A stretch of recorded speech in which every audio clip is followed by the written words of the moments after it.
Hey guys, welcome to Rosie's Dessert Spot. In this tutorial, we're recreating Kristine W's submission. So this is a cake sketch by the awesome Kristine and my interpretation of it. So we have a 4-inch cake and I'm covering it with some white buttercream.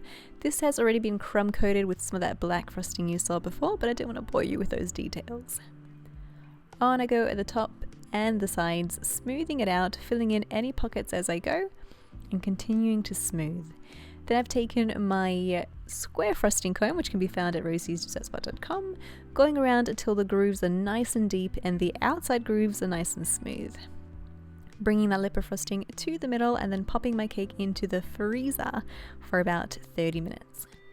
I'm working on the bottom tier now. This is a 6-inch cake, and again following the same steps to cover it in some white buttercream. Recipe for this will be listed in the eye icon up top and in the description box below.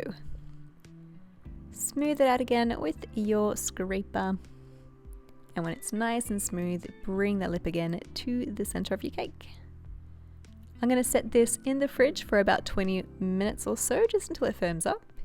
And in the meantime, fill in those little pockets created by the square frosting comb. I've alternated with some dark blue and some light blue. I also filled in white at the very bottom because it was a bit empty there and I didn't want blue to get in any space where it doesn't need to be. You could use piping bags, but I just made some makeshift piping bags with baking paper to save on resources. So in you go again with a scraper and you want to scrape it down. Keep going around and around and around until you get a little something like this. I'm doing less of a blend and more of a scratch. So I'm basically scratching off that color until I see that white again and it shows through evenly. Take a hot metal scraper and go around it to smooth it out, and back into the freezer for another 30 minutes because we'll be handling it with our hands. For the bottom tier, I've taken a palette knife and I've loaded it with frosting. I've started in the middle and I've fanned it out. You could do this two ways. You can start in the middle and fan it out, or you can start from the outside and bring it towards the middle. So I've done that for the lighter blue and for the goldish buttercream color as well. I think it had a really cool effect, like it made the flower really wispy on the outside and a little bit more neat in the middle. I coloured my buttercream with gel food colour by Chefmaster in royal blue, I think it was, and gold. In go little edible pearls.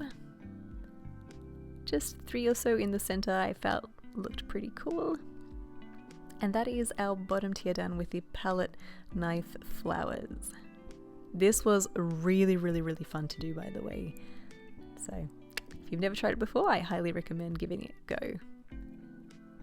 I'm popping 3 bubble tea straws cut flush with the top of the cake and some buttercream to help stick my top tier on top. Again, it's just come out of the freezer after 30 minutes, so I can handle it with my hands and press it down firmly. To make the drip, I have some white chocolate buttons by Nestle, melting it in the microwave with some heavy cream, and I'll have the recipe again in the description box on how to make white chocolate ganache. Add in some white gel food color and some orange, trying to match it to the flowers as best as I can. You could also just add in that gold gel food color, but it kind of ran out. Start at the very top, make a nice big puddle 1 centimeter away from the edge of the cake, and then give it a good shake to help settle that chocolate. From there, you can create artificial drips, so you can control the size and the distance of each drip this way.